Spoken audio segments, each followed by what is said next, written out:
everybody, it's Taz. Welcome back to Taz's Wig Closet. Today we're going to chat about one of my repurchases. This is Noriko's Dolce, and the last one that I purchased was many years ago. We're going to talk about this coming up. I purchased this wig style from Wig Studio One. You can find it there too. Drop below the video, expand the description box, click on the direct product link labeled Noriko's Dolce at Wig Studio One. It'll take you out to the site. You can see all of the colors and the pricing. If you have any questions, please reach out to support at wigstudio1.com. And don't forget to visit the private Facebook group called the Wig Studio One Wig and Topper Support Group. Some of you may remember when I reviewed this one years ago, and I have featured this wig style in a few videos since then, but it has literally been 5 to 6 years since I've purchased my last Noriko Dolce. So I feel like this should come with a big fat warning on the box that says, caution, this wig has a ton of Permatease, because so many of us are sensitive to Permatease. Even if we like Permatease, we might be sensitive to the amounts and the placement of it. And there is a big difference between the original Dolce and this one. And the original Dolce had a lot of Permatease, but I felt it was much more manageable. I feel like this piece that I just received has more Permatease than it does hair fiber.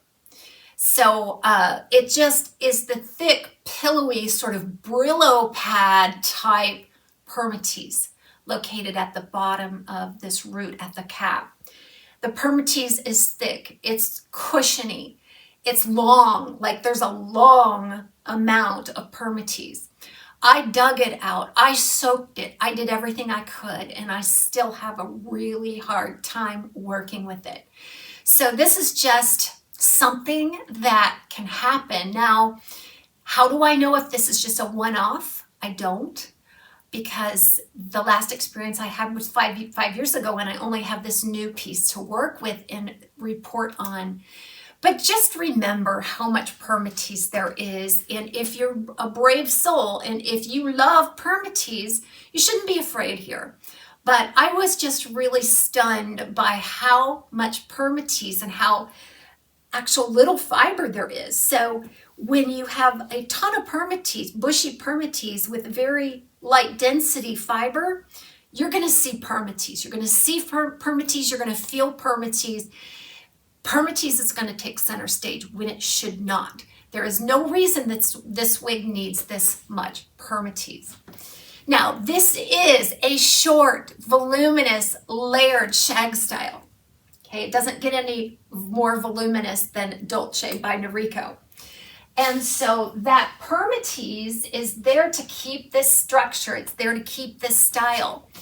But again, I think their Permatease machine just ran amok, because I don't feel like it needs that much to accomplish its goal. So just so you know that, and there's no way that I am going to beat this into submission by using the heat from my hand to shrink the profile. It feels like I am wearing a stocking cap with a few hair fibers in it. So what do we do to make this look a little more natural? Let's say you've invested in it and hopefully you love it.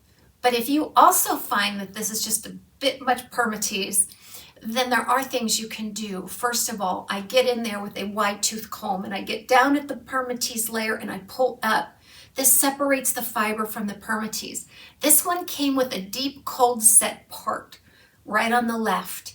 It was very stubborn, and all you could see was that nesty look at the base. So I had to dig it out. I had to dig out the Permatease. I had to dig out the fiber. I had to mess up the part a little bit just to give a more wispy look to it. Now, this is one of the reasons why people think wigs look wiggy. But in reality, there are still some ladies out there that will tease the dickens out of their natural hair to get this look. And so when you look down in even natural hair that's been teased, you can see a little bit of a nesty look. So I don't think that's a dead giveaway that it's a wig, but I would caution you that if you're sensitive to criticism or somebody being able to call it out as a wig, this might not be the exact style for you. Me, I don't care. I'll proudly stand at the rooftop and say it's a wig.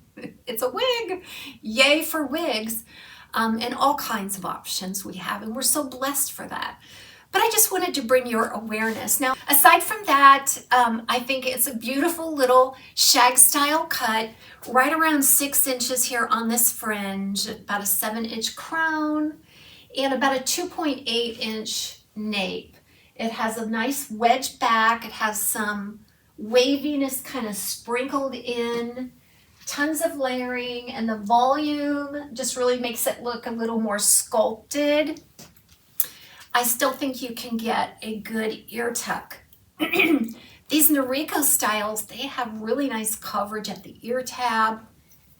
And so it does have its saving graces, doesn't it? So if you live in a warmer climate where it's summertime, I think this would trap the heat a little bit, although it's short, so at least your neck is going to remain cool. All right, so do all of your maneuvers, guys, on this one, and I think you can make it really cute.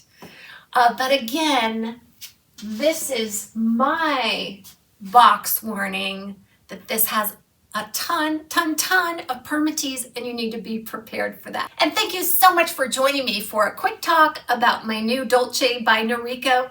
We'll see you again soon, right here at TAZSWIG Closet.